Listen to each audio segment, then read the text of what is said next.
In 1 Kings chapter 17, working our way through, and I don't have my video person here today. Kathy's over in Everett visiting Lacey for the weekend, so I have to suffer along without that. Katie will be here for the service later, so we'll have her for that. And she's teaching Sunday school, I think, this morning.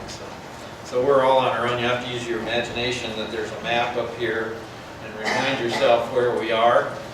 That we are in Zarephath, which is in Phoenicia. It is right next door to the father of the devil herself, if you will. As you're looking at Israel, you know that Ahab and Jezebel are on the throne. I'm not sure which one. Ahab obviously is the official one on the throne, and Jezebel is probably the backseat driver that's running a lot of things within the nation. So that's brought into Israel more complications. They've already had the problem with the golden calves and the calf worship that was set up way back by Jeroboam. They've carried that through unbroken all of this time, and I think when you see it, it's as if that were not enough, they add this next layer, and that's the Baal worship that comes down from Phoenicia, which is just over the top in the nature of the worship and what it does to the land and the people.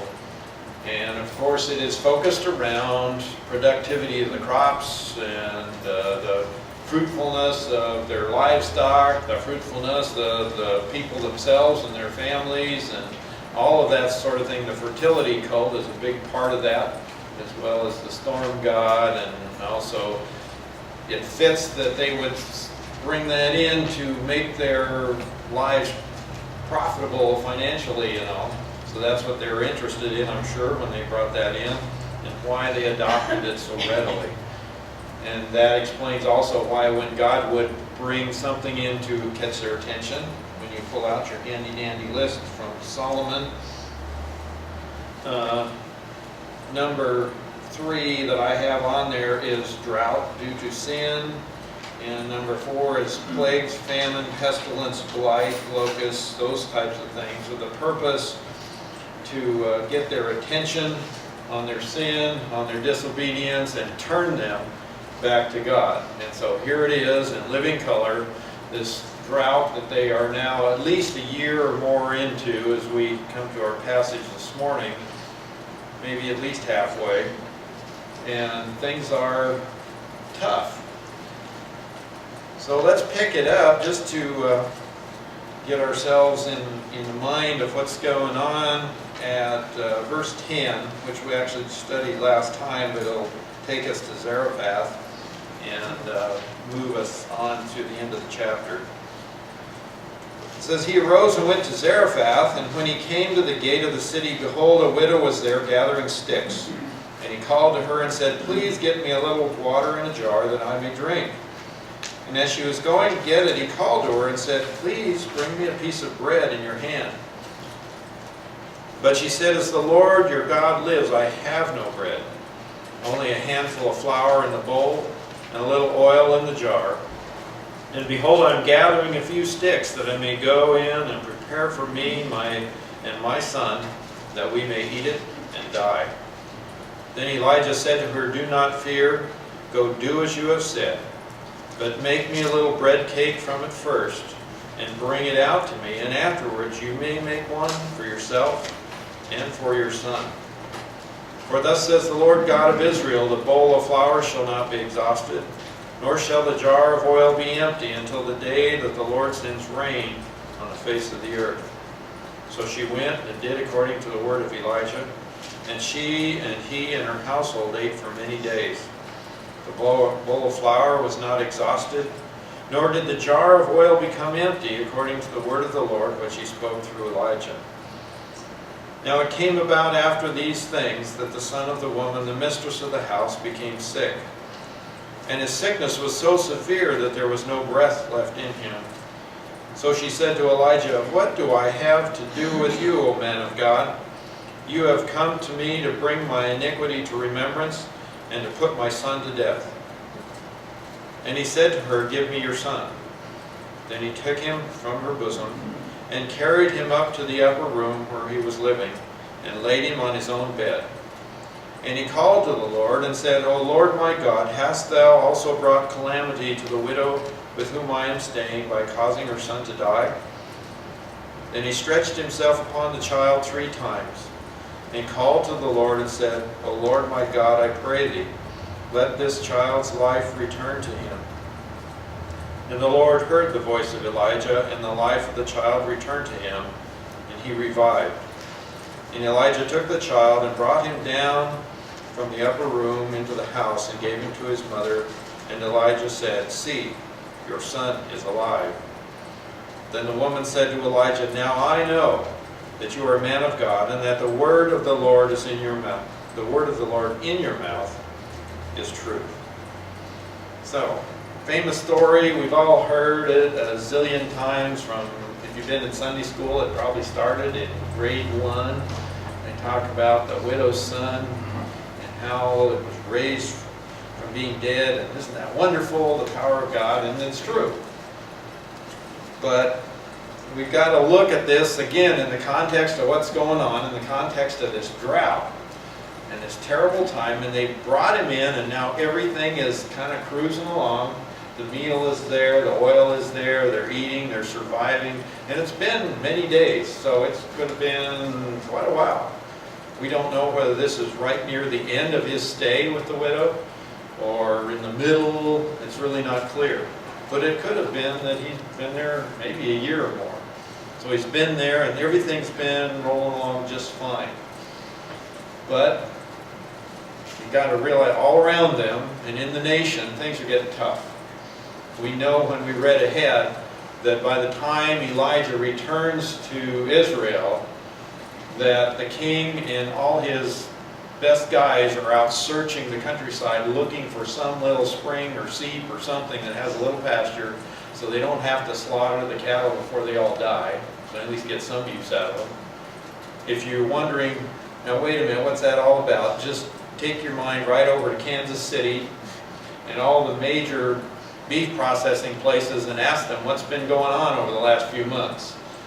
And people have been selling off cattle herds and things like that like crazy over the last 2 years. Texas last year really eliminated a whole bunch because they had no pasture, or they turned to skin and bones are worth nothing, sell them. And so that's been going on in this country, and we've only been in a, well, it's been major if you live in Texas, but it hasn't affected the whole country. If you look at this place, it's been going on for 3.5 years by the end. We've been in it a couple.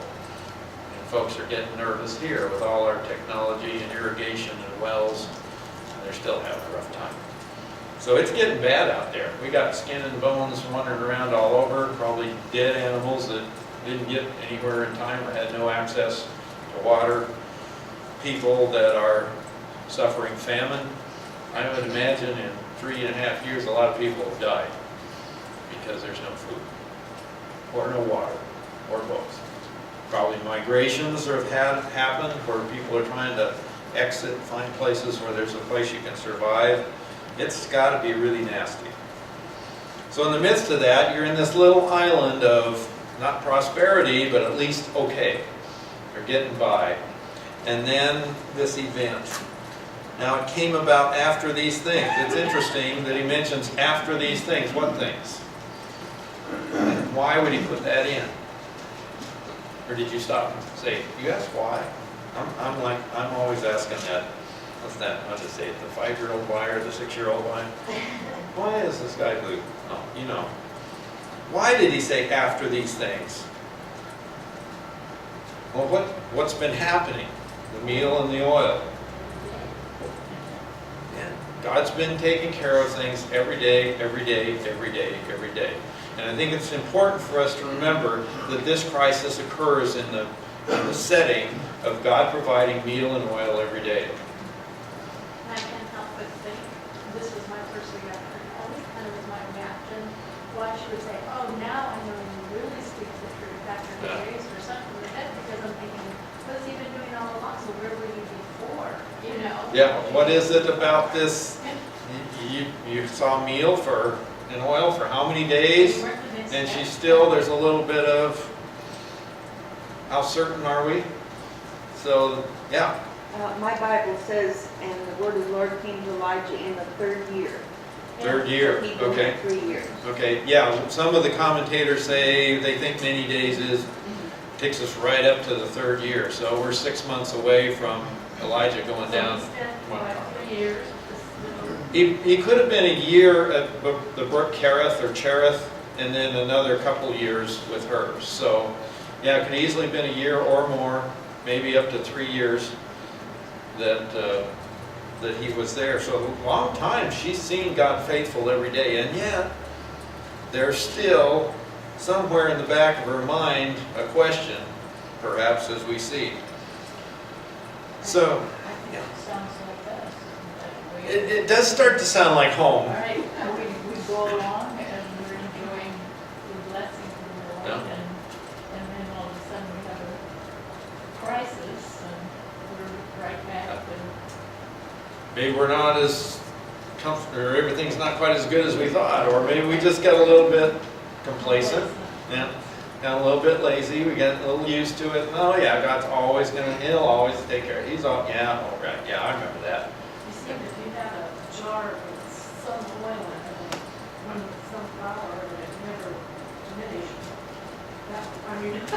And get used to that. Human nature as being what it is. Yeah. You just kind of, oh yeah, I know that. The sun came up this morning. Did anybody go out and go, wow, it's up?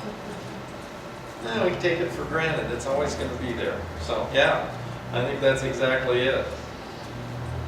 So, But it was getting kind of, the diet was getting kind of tough. yeah, they think the diet might, no peanut butter to put on it. What are you going to do? And it says in her family, so I wondered if there were. Other family members that may have. Yeah, I've wondered about that too. My translation is household or family, and you wonder if it's like we see in the Philippines, where if there's one person in the extended family has a job and has money, it isn't very long before the little teeny house that had 4 of them in it now has 27. You know, and that's really common in other places of the world, that those folks migrate to where there's someone there. So we may have more than just a widow and her son. We may have an extended family who is watching this and listening to Elijah. So, I've always wondered, in view of Solomon's prayer, and Elijah's telling Ahab that it's not going to rain until my word, if he didn't pray and ask the Lord for this crisis, so that the people would turn back. would turn back. And it was his heart surely is for his people, that they would turn their hearts back to the Lord. So it would be quite natural that he would say, Lord, do what you have to do. And if it's not going to rain, Lord, make it not rain. Turn their hearts back, call them back to you in the midst of this. Beginning of chapter 17, the last of verse 1, there will be neither dew Dew nor nor rain. rain in the next few years, except that my will. Yeah. So he's got to be part of this. What starts in Deuteronomy and all those, and Solomon just reiterates it there. So here we are, things are going good, and then the son gets sick, and it's so severe, it says there's no breath in him, and of course you know there's some commentators that take the translation of that and go, well, it means he just kind of passed out. Kind of a cold. Kind of in a coma or something. He really didn't die. And so it really wasn't as big a deal as you think. That is the contention of the other side of the argument that says, no, the Hebrew here clearly is saying no breath means he isn't breathing, he's gone, whether it was a fever or some illness that has taken him. And could very well have been something that's going around the whole area because of the drought and the disease and dying stuff and everything. That wouldn't be unusual. In fact, normally any time it's not unusual to have illnesses that take children. That children don't have to Right. Kids don't have the ability to handle things as well as adults because of their size. So this young boy dies, and it's interesting her reaction to that. And it tells you some things you go, oh, how can she say that? But on the other hand, notice what she is thinking about, because it tells you maybe why God is speaking to her and what He's telling her, in that there is some sensitivity and understanding of the fact that when you give the gospel to someone, the first thing they have to recognize is what this woman recognizes. Her sinfulness.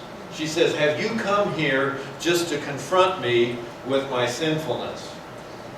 Well, in a sense, that's probably true. I mean, unless you recognize the fact that you are not worthy to stand before a holy, righteous God, and that, as we were talking about last Sunday morning, His wrath is upon you, you don't understand. Well, God led Elijah to that particular house for a reason. Yeah? And He's not abstract. He No, knows it's his not path. accidental that He's there. There's a reason. Yeah. We often think, when something happens, that we're being punished for our Yeah. past sins. Exactly. Yeah, we're being, oh my gosh, what did I do? The reverse of that is the Sound of Music. You know, somewhere in my childhood, I must have done something good because something good's happening. And the same reverse is true. But rightly so, because wasn't that the whole reason they were in drought? Yeah, they're in a drought already. Yeah. He said, yeah, you've been sent here. What, did you come here just to confront me with my iniquity? And because of it is the sense of this. You bring it to remembrance, and to put my son to death. In other words, I'm being punished for what I've done. And that is a common perception, that that's what happens when you're bad, is that God is the great killjoy in heaven, and He's going to punish you for things you've done bad. And well, in a sense, you're going to be punished not because of what you've done bad, but you're going to be punished because the wrath of God is upon you, as you have no way of paying the price that is owed.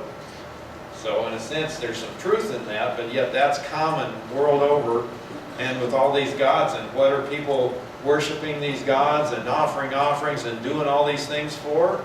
Because they want to buy out their, you know, you pay this in, and then the gods will somehow lift that from you.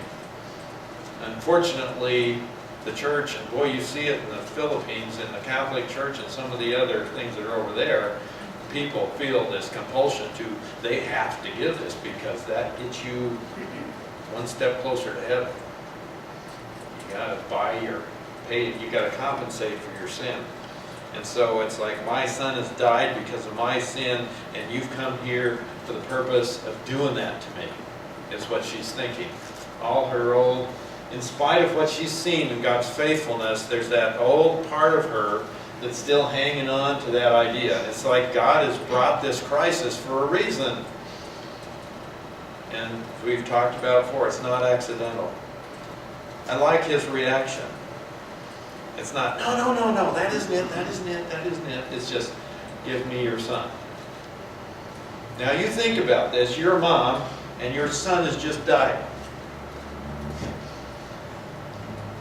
And you think this guy's responsible. Give me your son. This is my last time to hug him anyway. That'd be hard to do. I mean, she obviously does that. I've been around just enough people that have lost folks, and you've been called for an emergency thing, and they don't want to leave their lost loved one. They want to hang on to them, and especially a child. So that's an interesting little dynamic that happens there. Give me your son. And she hands him, and he packs him out and takes him up to his room. Doesn't that sound like though when you said, give me bread? It's the same thing. And now it's weird, just give me your son. And she's got to know, you can see there's faith in this woman. She understands her sin. And when the man of God asks for her son, she gives it to him.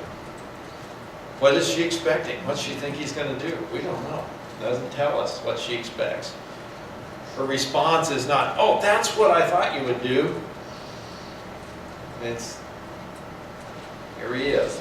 So there's some trust in Elijah when she hands him over. And then when he gets in his room by himself, you can almost look at verse 20 and say, well, shoot, he doesn't get it either. At first blush, doesn't it look like that? Look at that. And he called to the Lord and said, Lord, my God, hast thou also brought calamity to the widow with whom I am staying by causing her son to die? Lord, what'd you do this for? That word also brought calamity makes me think that he's been feeling a little guilty for the last 3 years Yeah. because of the drought. And I mean, here's all this No, drought, no, all this he's not. hardship, and now if you brought, but yet there's, I mean, isn't that a natural human reaction to loss and grief? And notice God does never, there's nothing in here that says he's being punished for this. What I think you're seeing here and what they're trying to show us is the key is to the widow with whom I am staying. The key is he's there, he's got a relationship. Have you ever had a pastor who's one of their people in their congregation passed away and you went, no big deal. We die, we all die. You know, it's unfortunate, it's too bad, but yeah, that's okay. No. Any pastor that cares about his flock and he loses one to a natural thing like death, and still it's a knife in the heart and he's grieving with the family and cares about them. And what I think you see here is that God's man cares about his people, and he cares about this widow and her son, and he's just calling out to the one place he knows he can go. What came to my mind was the verse in James. Elijah was a man Just like us. And he was acquainted with the same griefs, he was acquainted with the same things. And in fact, you see it in Christ himself at the tomb, don't you? Not his own tomb, but just a few weeks before, as he's there at the friend's, Lazarus's tomb, and he goes, no problem, I can fix that, right? Now you don't see that. You see a guy that's identifying with the grief and loss of those he loves. And here it's the same thing. And I think that's what this passage is showing. Not unbelief or him shaking his fist in God's face, but saying, God, I don't understand what's happening. And yet what you follow that with is even better. I mean, he says this, and then he does this weird thing. Now this is the one odd thing in this whole passage that you know every commentator is going to bore in on, and they are going to search this out. Why is verse 21 there? Then he stretched himself upon the child 3 times, and while he did that, it says, and called to the Lord and said, O Lord my God, I pray thee, let this child's life return to him. Well, I'm going to start from the bottom and work up. Let this child's life return to him. You don't say that if you don't believe it. CPR there, yeah. Actually, some folks say that. You know, he stretched himself, and the kid really hadn't died. He just kind of swooned, and when he put the pressure on there, it was like CPR, and it revived him. One with kind of mouth resuscitation. Yeah. There's, Was there any commentators that said that he was addressing each one of the Trinity? it could have been. See, here's my 2-sided notes. You know, I don't know how you wrestle with these kinds of things, but the first thing, well, not the first thing, after I got frustrated with everybody, why? They went past 21.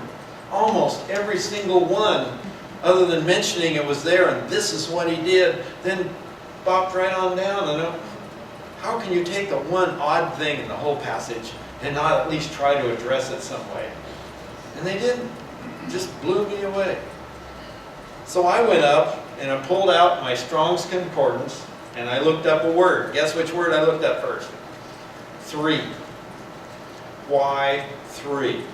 what's the big deal about 3? You know, there's a lot of verses with 3 in it in the Bible. So I went through all of them. And this is the ones that caught my attention.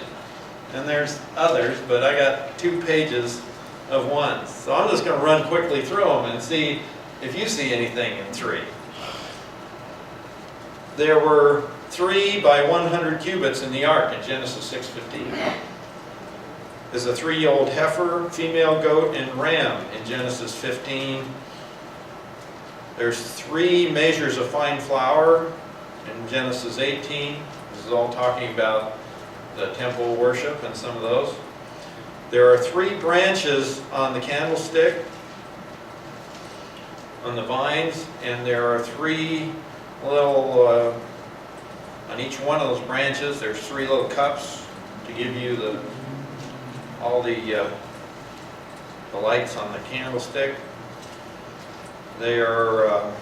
Moses was hid for 3 months before his mother had to put him in the little boat and send him out. When they wanted to leave Egypt, they had to have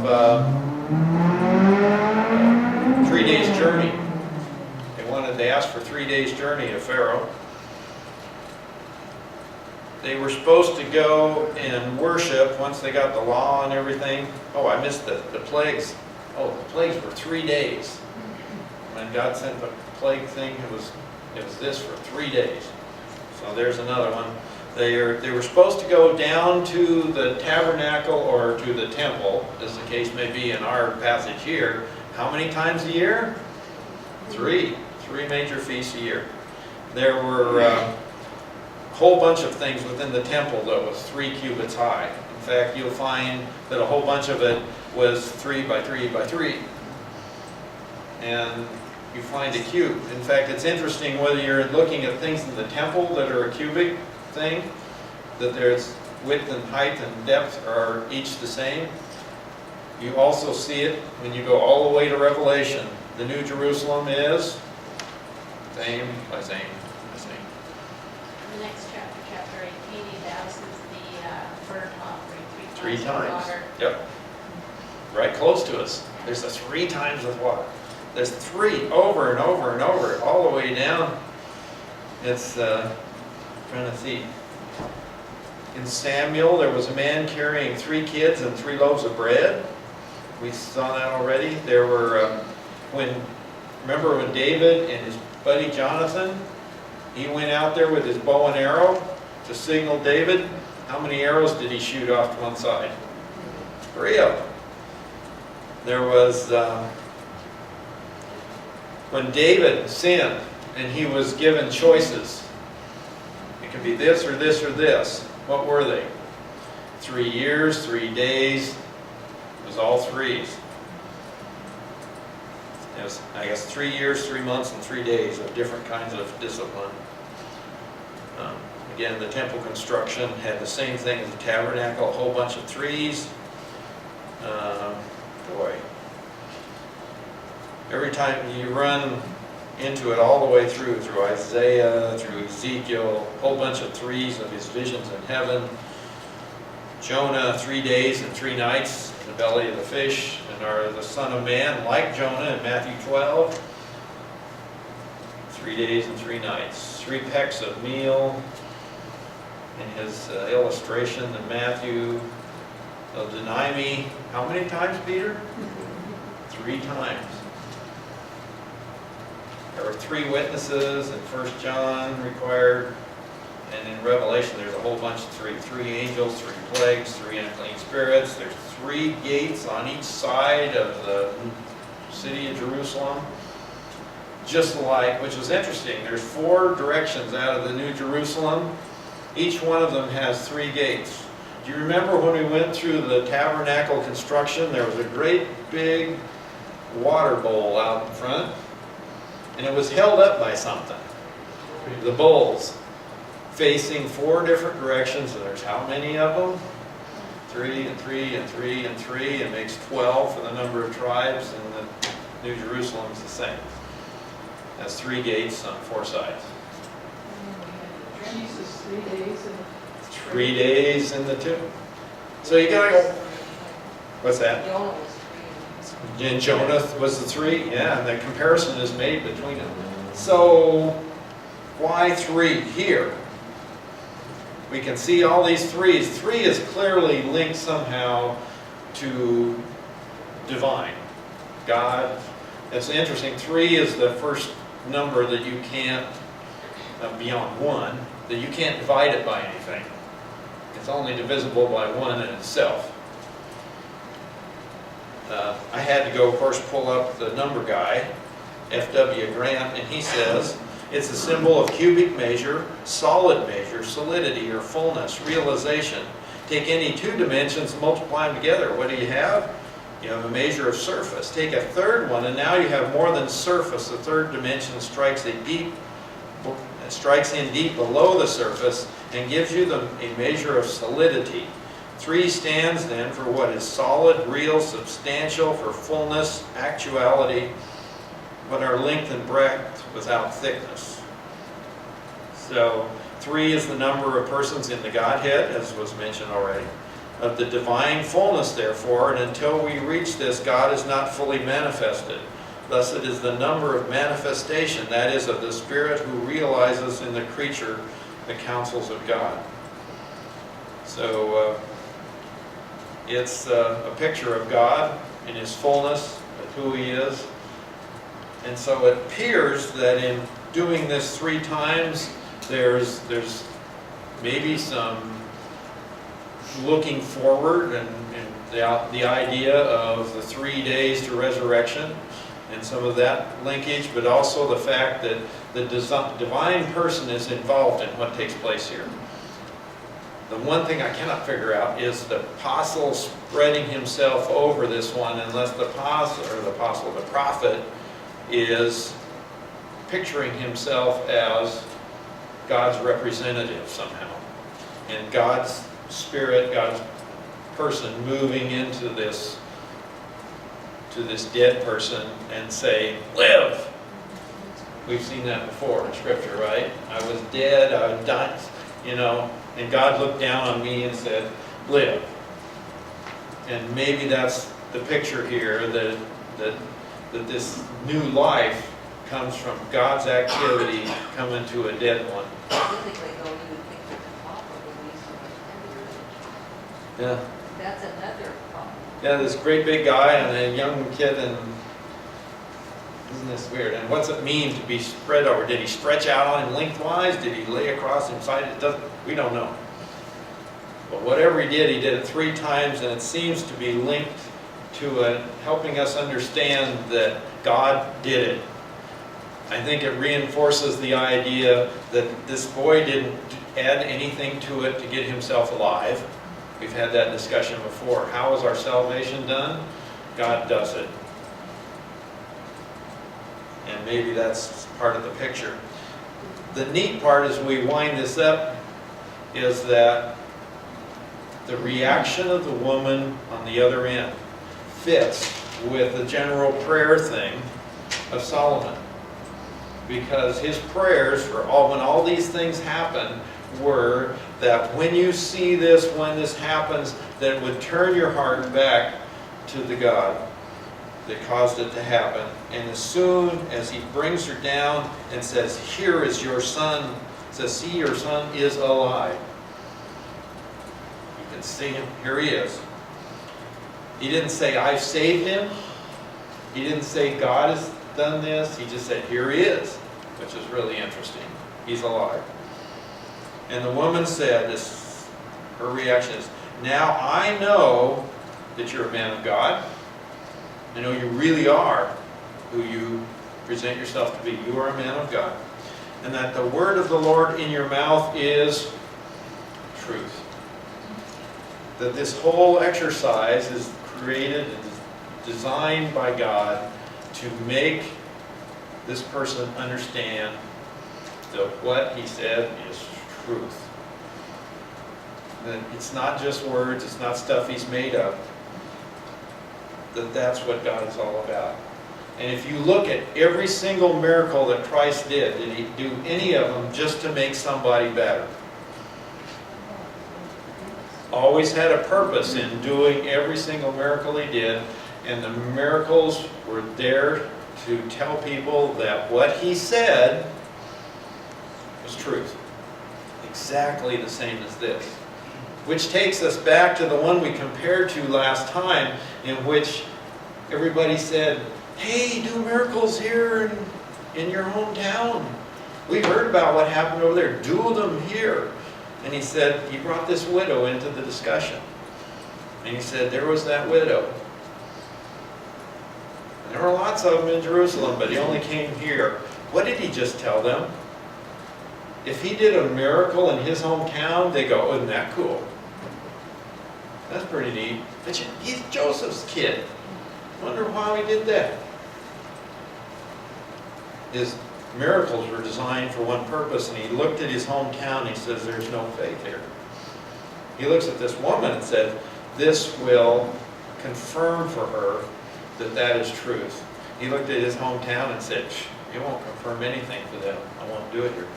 And remember her household. They're all Wasn't just watching. her. Yeah, the household. How many neighbors? You know, think about it. Your little boy just came back to life, and you now know this thing.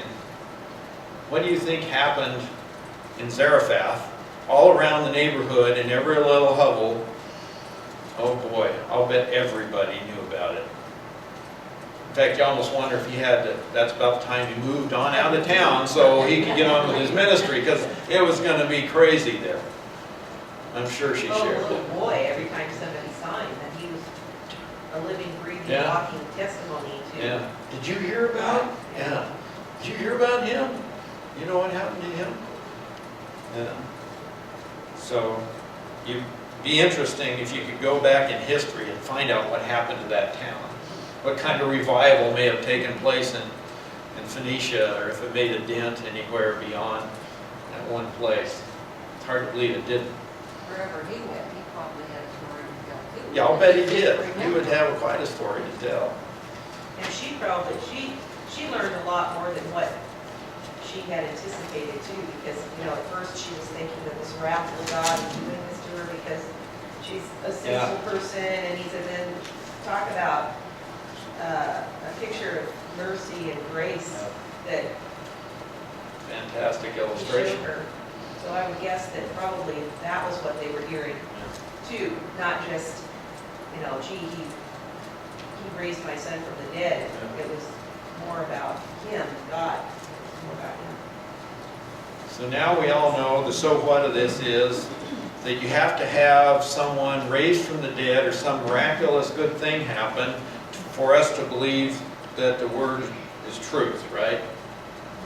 And if you don't see that, not a prayer. No.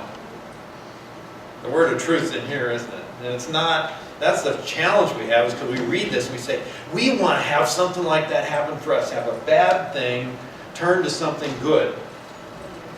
And you see someone who dies and suddenly, like the folks that, the gentleman out here, Tom, just boom, you know, something happens, and you go, wait a minute, that doesn't fit this. How can I understand that about God? And you have to try to get your head around and say, that's not necessarily the immediate thing that happened, but what does God use that for? The best illustration I can think of it is a neighbor of mine, because I was in on the accident, who lost his wife in a terrible automobile accident. And I still remember it like yesterday. I did CPR on her all the way from Bickleton to Sunnyside Hospital. I'm about 110 in that ambulance. I still remember that. It sticks in my mind a lot. I remember the reaction of the people when they found out that she had died. And it was just terrible. Just like you thought it'd destroy the family. And they were gone to the funeral services, and several close friends of this family were sitting around just talking, trying to make sense of it. And one of the friends sitting in that hotel room as they're trying to talking this stuff out, and he says, you know, we know what her faith was and what she believed, and we believe that God has taken her to be with Him. And if that's true, and if that's what's happened to her, we need to get serious about what we believe. And there are about half a dozen people in Bickleton that owe their salvation and the direction their lives took from what happened in that awful accident.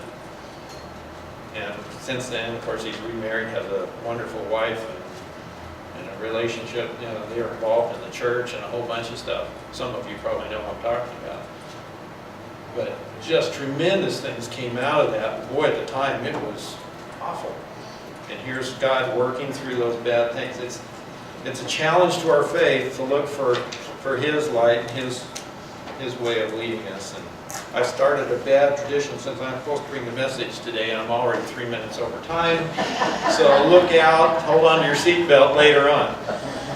Father, we thank you for our time together this morning, for presenting us with challenges in life that shake up our complacency, that even when you have blessed us with so much, it's so easy, it's just human nature for us to get to a point after a while where maybe we just take it for granted that it's always going to be there, and we really forget the giver, and we forget the truth that you presented and the real gift of our incredible salvation, that you looked down on us and said, live.